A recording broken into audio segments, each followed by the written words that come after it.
আসসালামু আলাইকুম গাইস, আজকে আমি রান্না করব চিংড়ি মাছের মালাইকারি নারকেলের দুধ দিয়ে। প্রথমে 4টা পেঁয়াজ কুচি করে ফ্রাই প্যানে তেলে ভেজে নেব। তারপর এর সাথে অ্যাড করব 4 চা চামচ পেঁয়াজের পেস্ট। ভাজা পেঁয়াজ এবং পেঁয়াজের পেস্ট একসাথে কিছুক্ষণ তেলে ভেজে নেব।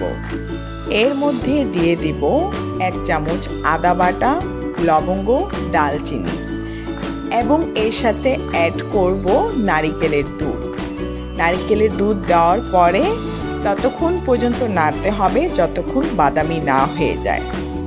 এর সাথে দিব খাঁটি গরুর আধা কাপ দুধ। অন্য চুলায় মেরিনেট করা প্রনগুলো ভেজে নিব।